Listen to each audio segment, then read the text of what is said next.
శ్రీకృష్ణ పరబ్రహ్మణే నమః. వృత్తాసుర సంహారం అయిపోగానే దేవేంద్రుడు బ్రహ్మహత్యా పాతకంని అంటుకుందని మళ్ళీ వృద్ధుడైన వ్యక్తి రూపంలో అతని వెంట పడుతోందని పరిగెత్తి ఈశాన్య దిక్కును ఉన్న మానస సరోవరంలోకి దూరిపోయాడు. అయితే ఈశాన్య దిక్కుకి ఒక శక్తి ఉంటుంది. భాగవతం ప్రకారం ఈశాన్య దిక్కు కేవలం దైవ సంబంధమైన దిక్కు. అందుకే మన ఇంట్లో పూజా మందిరాన్ని పెట్టుకోవాల్సి వస్తే ఈశాన్య మూల పెడతాం. ఒకవేళ అక్కడ ఏమీ పెట్టకపోయినా ఈశాన్య మూల ఈశ్వరుని శిరస్సు ఉంటుంది అని చెప్తారు. అందుకని ఈశాన్యాన్ని ఖాళీగా ఉంచండి లేదా బరువు పెట్టకండి అని అంటూ ఉంటారు. మనం మన మనస్సుకి ప్రశాంతత ఈశాన్య దిక్కునే పొందాలి. ఉదయాన్నే లేచి ఈశాన్య దిక్కున ఉన్న పూజా మందిరం దగ్గర కూర్చుని ప్రశాంతమైన మనసుతో భగవంతుడికి మన కష్టసుఖాలన్నింటినీ చెప్పుకుని మౌనంగా ప్రశాంతంగా ధ్యానం చేసి ఆరాధన చేస్తే ఆయన చెప్పే సలహాను తీసుకుని మన జీవితాన్ని తీర్చిదిద్దుకున్న నాడు మనకు అభ్యున్నతి కలుగుతుంది. ఈ ఈశాన్య దిక్కున భగవంతుడి గది అంటే దేవుడి గది పెట్టుకోవడం అనేది విచిత్రంగా ఉంటూ ఉంటుంది. ఇప్పుడు సొంత ఇల్లు లేని వాళ్ళు, అద్దెకుంటున్న వాళ్ళు సరే వాళ్ళకి ఏమి చేయలేము. ఎందుకంటే ఇల్లు వాళ్ళు వాళ్ళకి సౌకర్యం చేయకపోతే వాళ్ళు ఏం చేస్తారండి, ఎక్కడో ఒక చోట వాడికి వీలుగా ఉన్న చోట భగవంతుని పెట్టుకుని పూజ చేసుకుంటారు. సొంత ఇల్లు కట్టుకునేవాళ్ళు, అపార్ట్మెంట్లు సొంతంగా కొనుక్కునేవాళ్ళు మనకి ఈశాన్య మూల ఒక భగవంతుడికి ఒక గది అనేది ఉండేటట్టుగా కొనుక్కుంటే బాగుంటుంది. ఎందుకంటే రోజుల్లో 3 BHK 4 BHK అని 3 bedrooms 4 bedrooms ఉన్న గదుల్ని కట్టేసుకుంటున్నారు. పెద్ద కిచెను, పెద్ద హాలు, వాడి బెడ్రూమ్ అండి, ఇది మా గెస్ట్లు వస్తే బెడ్రూమ్ అండి, ఇది మా బెడ్రూమ్, మాస్టర్ బెడ్రూమ్ అండి, అటాచ్డ్ బాత్రూమ్లు అండి అని చెప్తూ ఉంటారు. అంతా బాగానే ఉంది. వాడికి ఒక కొడుకు కూతురు, వాళ్ళు ఇంకా 5-6 క్లాసులో చదువుతూ ఉంటారు. వాళ్ళకి ఒక రీడింగ్ రూము, వాళ్ళకి సెపరేట్ బెడ్రూము. ఈ తల్లిదండ్రులు ఇక్కడ పడుకుంటారు, ఆ పిల్లలు అక్కడ పడుకుంటారు. వాళ్ళు చదువుకుంటున్నారో సెల్తో ఆడుకుంటున్నారో వీళ్ళకి తెలియదు. వీళ్ళ పనులు వీళ్ళ ల్యాప్టాప్లు, వీళ్ళ సెల్ ఫోన్లు వీళ్ళు పట్టు కూర్చుంటారు. వాళ్ళ సెల్ ఫోన్లు వాళ్ళ ల్యాప్టాప్లు పట్టుకుని వాళ్ళు కూర్చుంటారు. అందుకే పిల్లలు ఏం చేస్తున్నారో తల్లిదండ్రులు ఏం చేస్తున్నారో పిల్లలకి తెలియక ఆ సంబంధాలు ఈ రోజుల్లో పూర్వ బంధాల కింద ఉండేవి కాదు. పూర్వం ఒక గది, ఒంటిల్లు, ఒక భోజనానికి కూర్చోడానికి వంటిల్లుకి ఒకటే, ఒక గది పడుకోవడానికి ఒక వసారా ఉండేది. అందుకే అందరూ ఒకే గదిలో ఉండడం వల్లాంచి ఒకటి కష్ట సుఖాలు, ఒకటి బాధలు అన్నీ తెలిసేవి. ఇప్పుడు ఏం లేదు. తల్లికి ఎలా ఉందో పిల్లాడికి తెలియదు, పిల్లాడికి ఏమైందో తల్లికి తెలియదు. అలా ఉంటుంది. కాబట్టి ఈ 5-6 క్లాసులు చదువుకునే పిల్లాడో పిల్లో ఉంటే రేపొద్దున ఎప్పుడో 25 ఏళ్ల తర్వాత వాళ్ళకి పెళ్ళిళ్ళు అయితే అల్లుడు కూతురు వస్తే వాళ్ళకు గది ఉండాలి, కొడుకు కోడలు ఉంటే వాళ్ళకు ఒక గది ఉండాలి. వాళ్ళు ఎప్పుడో ఫారెన్ వెళ్ళిపోతారు అనే ఉద్దేశం వీళ్ళ మనసులో ఉంటుంది. అయినా సరే ఫారెన్ నుంచి వచ్చినప్పుడు వాళ్ళకి ఫ్రీగా ఉండాలి కదండి. అందుకనే వాళ్ళకి ఏడాదికో 2 ఏళ్లకో వచ్చే ఒక చుట్టానికి ఒక గది. ఎందుకంటే వీళ్ళు ఆఫీసులకు వెళ్ళిపోతూ ఉంటారు, ఇంకా చుట్టమే వస్తూ ఉంటాడు. వాళ్ళ గది అలా ఉంటుంది, అది గెస్ట్ రూమ్. అది అలా పెట్టేస్తూ ఉంటారు. ఆ పెట్టేసిన రూమ్లో అది వారానికి ఒకసారి శుభ్రం చేసేస్తూ ఉంటారు, పక్కన దులిపేస్తూ ఉంటారు, పక్కన అలగకపోయినా తీర్చి మార్చేస్తూ ఉంటారు. అయితే ఈ కొడుకుని కూతుర్ని ఇచ్చింది, ఇన్ని గదులు కట్టుకోవడానికి నీకు ఐశ్వర్యాన్ని ఇచ్చింది, నీ ఇంటికి చుట్టం వస్తే నీ మర్యాదను తీసుకుని నీ ఇంట్లో ఒక రోజు ఉండడానికి ఒక అతిథికి నీకు భోజనం పెట్టేటటువంటి ఐశ్వర్యాన్ని ఇచ్చింది ఎవరండి? ఆ ఈశ్వరుడే కదా. ఆ ఈశ్వరుడికి ఒక గది కట్టించకుండా ఇంతమందికి ఇన్ని గదులు కట్టించి ఇంత సుఖంగా ఉంటున్నాను, ఎంతో గొప్పగా గెస్ట్ని రిసీవ్ చేసుకుంటున్నాను అనుకున్నవాడు ఎంత మురుకుడో ఆలోచించండి. ఎందుకంటే ఇన్ని గదులు ఇచ్చినప్పుడు చూడండి, చాలామంది ఇళ్లలో ఎలా ఉంటుందంటే ఒక సింక్ ఉంటుంది. సింక్ అంటే ఒంటింట్లో గిన్నెలన్నీ వేసి తినేసిన గిన్నెలన్నీ వేసి తోముకోవడానికి ఉండేటటువంటి ఒక సింక్. దానికి కొంచెం ఎత్తుగా ఒక అడ్డు కూడా కట్టేసి పక్కనే దేవుడి గది పెట్టేస్తారు. అది ఎంత ఉంటుందండి, ఒక మనిషిని చూడడానికి కూడా వీలుగా లేనటువంటి స్థలంలో 4 దారాలు పెట్టేసి అది పెట్టేస్తారు. లేదంటే ఇంకొంతమంది ఇంకా తెలివిగా ప్లేస్ వేస్ట్ అవ్వకూడదని ఈశాన్యముల ఖాళీగా ఉంచాలని అన్నారు కదండి. అందుకని సింకు పైన అరలు కట్టేసి దేవుని అక్కడ పెట్టేస్తాం. కింద నీళ్ళతో పని అయిపోతూ ఉంటుంది, పైన దేవుని చూసినట్టు ఉంటుంది, ఓ పూజో పువ్వో పెట్టేసేయచ్చు. అందుకని అలా పెట్టుకున్నాం అంటూ ఉంటారు. ఇలా అంటున్నాను అనుకోకండి. సింకు పక్కన దేవుడికి ఒక మనిషి కూడా నిలబడలేనటువంటి స్థలం ఇచ్చినారు కాబట్టి అందులో పెట్టిన భగవద్మూర్తులన్నింటినీ, ఫోటోలని అన్నిటినీ తీసి ఒక పక్కన పెట్టేసేయండి. పెట్టేసి, ఎందుకంటే మనం ఆ ఇంట్లో ఉన్న జీవించి లేకపోతే ట్రాన్స్ఫర్ అయ్యేంత వరకు ఉన్నంత కాలం భగవంతుడిని మనం ఈశ్వరమూర్తుల్ని అక్కడే పెడతాం. కాబట్టి ఆ మూర్తులన్నీ తీసి ఒక పళ్ళలో పెట్టి పక్కన పెట్టుకుని 1 గంట మీరు ఆ స్థలంలో నుంచోవడమో కూర్చోవడమో చేయండి. ఇటు జరిగితే గోడ అడ్డు వస్తుంది, అటు జరిగితే సింక్ అడ్డు వస్తుంది. ముందుకు వెళ్ళలేరు, వెనక్కి వెళ్ళలేరు. అందులోంచి బయటపడాలి అంటే ఎంత ఊపిరాడక కొట్టుకుపోయి చెమటలు పట్టేసి ఆ పైన ఒక లైట్ పెట్టేస్తూ ఉంటారు. వేడంతా తలకి తగిలిపోయి ఎంత బాధపడిపోతామో ఊహించుకోండి. మనం మనుష్యులమైన మనమే ఇంత బాధపడిపోతున్నాము అంటే ఈశ్వరుడు ఇంకెంత బాధపడుతూ ఉంటాడండి. ఆ లైటు నిత్యము వెలుగుతూనే ఉంటుంది. ఒక కరెంటు పోయినప్పుడే, ఇప్పుడు ఇన్వర్టర్లు వచ్చిన మీదట దేవుడి గదిలో లైట్ ఉండాలన్నారు కదండి అని ఇన్వర్టర్లు కూడా దేవుడి గదిలో పెట్టేస్తున్నారు. కాబట్టి మనం భగవంతుడికి అనేది ఎంతో పెద్ద తక్కలేదు. 6x6 6 అడుగులు పొడవు 6 అడుగులు వెడల్పు ఉన్న ఒక గది పెట్టుకుని భగవంతుడిని కూర్చోబెట్టగా మనం కూడా కూర్చుని కాస్త ఆయన వైపు చూసుకుంటూ ఉండగలిగి, నీకు కింద కూర్చోలేకపోతే ఒక చిన్న పీట వేసుకుని కూర్చో. అలా కూర్చుని దండం పెట్టుకుని కిందలాగా కూర్చోకూడదు. కింద అంటే పీట మీద, మరీ కింద నేలవారు పీట మీద కూర్చోలేకపోతే కొంచెం ఎత్తైన పీట వేసుకుని, మోకాళ్ళ పిల్లల వాళ్ళు ఏం చేస్తారండి, అందుకని అలాంటిది వేసుకుని కూర్చుని పూజ చేసుకో, ప్రశాంతంగా ధ్యానం చేసుకో, నీ కష్టం సుఖం చెప్పుకో. భగవంతుడికి మన కష్ట సుఖాలన్నింటినీ చెప్పుకుని మౌనంగా ప్రశాంతంగా ధ్యానం చేసి ఆరాధన చేస్తే ఆయన చెప్పే సలహాలను తీసుకుని మన జీవితాన్ని తీర్చిదిద్దుకుంటాం. అందుకనే ఈశాన్య మూలానికి అంత మహత్తుంది. మనం మామూలుగా సహజంగా పొరపాటు జరగడం మామూలే.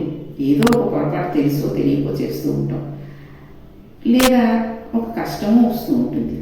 దానికి భయపడి పారిపోకూడదు. ఈశ్వరుడికి చెప్పుకోవాలి, ఈశ్వరా నా వల్ల ఒక పొరపాటు జరిగింది, దీన్ని నేను ఎలా దిద్దుకోవాలి అని ఈశాన్య దిక్కును కూర్చుని ధ్యానం చేయగలగాలి. చేస్తే ముందు మనస్సుకి ప్రశాంతత కలిగి తర్వాత దానికి నివారణోపాయం తెలుస్తుంది.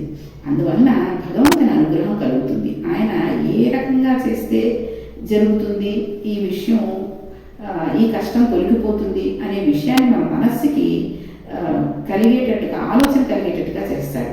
మళ్ళీ మనం మనశ్శాంతి పొందగలుగుతాం. అది ఈశాన్య దిక్కుకి ఉండే మహత్వం. ఈశాన్య దిక్కు మహాశక్తివంతంగా ఉంటుంది. అక్కడికి బ్రహ్మహత్యా పథకం కూడా తరిమి రాలేకపోయింది. ఇంద్రుడు ఈశాన్యం నుంచి వెనక్కి వస్తాడేమోనని ఎదురు చూస్తూ నిలబడింది. ఇంద్రుడు ఈశాన్య దిక్కులో ఉన్న మానస సరోవరంలోకి దూకి అందులో ఉన్న ఒక తామర పువ్వు గుండా తామరణాలలోకి ప్రవేశించి అందులో ఉండే ఒక తంతువులోకి దూరిపోయాడు. ఎక్కడ ఇంద్రుడు, ఎక్కడ ఇంద్రభవనం, ఎక్కడ మానస సరోవరం, ఎక్కడ తామర పువ్వు తంతు. చూడండి ఎంత కష్టాలు పొందుతున్నాడో ఇంద్రుడు. ఇవన్నీ ఎందుకు వచ్చాయంటారు? బృహస్పతిని అంటే గురువుని అనుమానించడం వల్ల అక్కడ ప్రారంభమై ఇక్కడ వరకు నడుస్తున్నాయి. ఇలా ఇంద్రుడు ఆ తామరణాల తంతువులో 1000 సంవత్సరాలు ఉన్నాడు. ఒడ్డున ఆ బ్రహ్మహత్యా పాతకం ఇంద్రుడు బయటకు రాకపోతాడా, పట్టుకోకపోతానా అని అలా నిరీక్షిస్తూనే ఉంది. ఇలా ఇంద్రుడు నారాయణ కవచము, శ్రీమన్నారాయణ తపమును ఆచరిస్తూ కూర్చున్నాడు. భయపడుతూ కూర్చోలేదు, ఈశ్వరారాధన చేస్తూ తపస్సు చేస్తూ కూర్చున్నాడు. చూడండి, చాలా మంది మనం ఏం చేస్తామంటే ఒక కష్టం రాగానే ముందు భయపడిపోతాం. భయం వలన మనకు ఉన్న బుద్ధిని కూడా పోగొట్టుకుంటాం, జ్ఞానాన్ని కూడా పోగొట్టుకుంటాం. కాబట్టి ఏదైనా కష్టం వచ్చినా, బాధ కలిగినా భగవంతుడు నామం చేస్తూ కూర్చుంటే ఆ బాధ తొలగిపోవడానికి ఒక ఆలోచనని ఇస్తాడు, లేదా ప్రశాంతతనిస్తాడు. ఇక్కడ ఈ 1000 సంవత్సరాలు అయిపోయే లోపల ఒక ఆశ్చర్యకరమైన సంఘటన జరిగింది. అక్కడ ఇంద్ర పదవి ఖాళీగా ఉంది. ఆ పదవిలోకి తాత్కాలికంగా అనేక యాగములు చేసిన నహుషుడు అనే మహారాజును తెచ్చి కూర్చోబెట్టాడు. ఇంద్ర పదవిలో కూర్చోగానే ఆయనకు వేలు పుట్టింది. సహజంగా ఒక గొప్ప పదవిని కానీ, గొప్ప ఏంటంటారంటే గొప్ప స్థాయిలో ఉన్నవాడికి కొంతమందికి ఒక రకమైన వెలుమటి ఆలోచనలు వస్తుంటాయి. నహుషుడు అనుకున్నాడు, ఇంద్ర పదవి ఒకటి ఇచ్చి వదిలిపెడితే ఎలా, సచీదేవి కూడా నాది కావాలి కదా అన్నాడు. సచీదేవి అంటే ఇంద్రుని భార్య. ప్రస్తుతం నేనే ఇంద్రుణ్ణి కాబట్టి అసలు ఇంద్రుడు వచ్చే వరకు నీవు నా భార్యగా ఉండు అని సచీదేవికి వర్తమానం పంపడం మొదలుపెట్టాడు. అసలు ఇందులో ఏమైనా అర్థం ఉందండి? ఇంద్ర పదవి ఇవ్వడమే గొప్ప. ఇంద్రుడు విదిలేశాడు, ఎక్కడున్నాడు, ఎక్కడో భయపడి ఉన్నాడు కాబట్టి ఈ పదవిని ఇచ్చాడు. ఆయన భార్య కూడా కావాలి అంటే ఎలాగా? తప్పు కదా. ఈయన ప్రవర్తన నచ్చక సతీదేవికి ఏం చేయాలో అర్థం కాలేదు. తనని నమ్ముకున్న వారు పడవలసినన్ని కష్టాలు పడ్డాడు. ఇప్పుడు ఆవిడ ఆ కష్టాలు పడకూడదు. ఆవిడికి ఒక శక్తి ఉంది. చూడండి, లలితా సహస్రనామ స్తోత్రంలో అమ్మవారికి పులోమజార్చిత అనే పేరు ఉంది. పులోముడు సతీదేవి తండ్రి.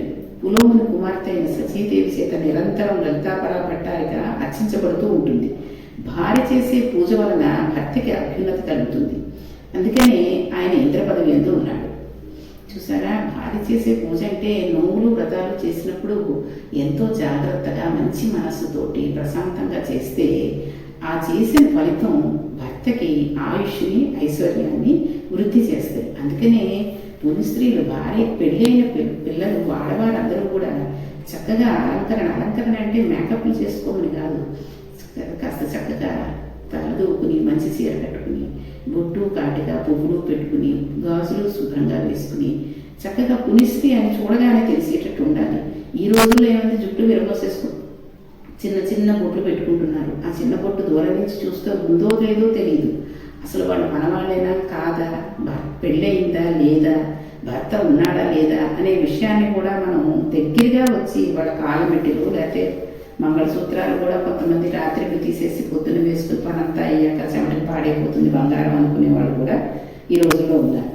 అటువంటి రోజులు ఈ రోజులు వచ్చేసాయి. కానీ పూర్వం సతీదేవి చేత నిరంతరం లలితాపరా భట్టారిక అర్చించబడుతూ ఉండేది కాబట్టి ఇంద్రుడికి ఆ ఇంద్రపది వచ్చి అంత ఆయుష్ అంత ఐశ్వర్యం వచ్చింది.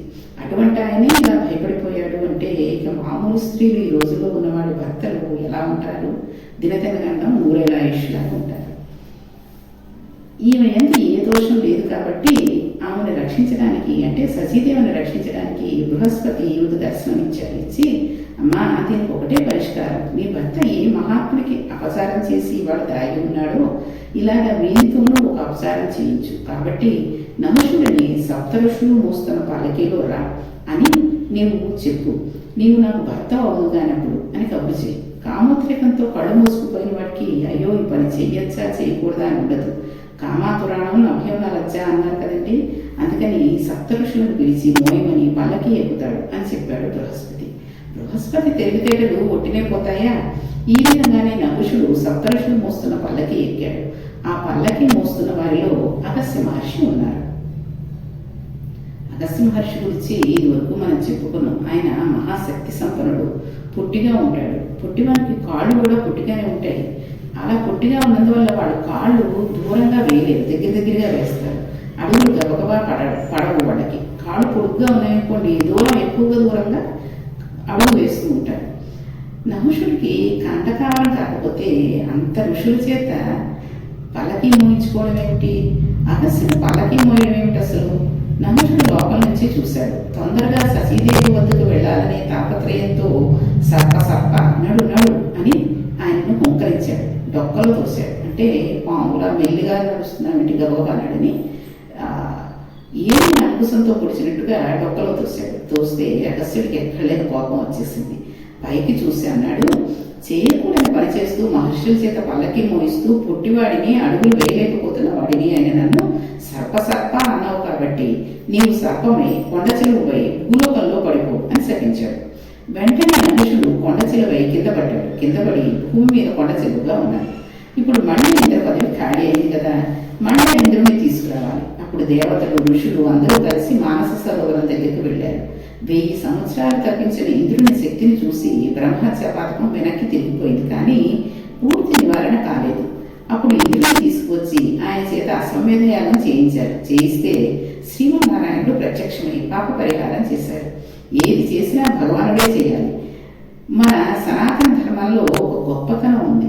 మనకి పాపానికి ఫలితం ఇవ్వడానికి ఒకడు, భయపెట్టడానికి ఒకడు, పుణ్యం చెప్పడానికి ఒకడు, మరల పుణ్యములకు ఫలితం ఇవ్వడానికి ఒకడు, సుఖం ఇవ్వడానికి ఒకడు, దుఃఖం ఇవ్వడానికి ఒకడు ఉండడు.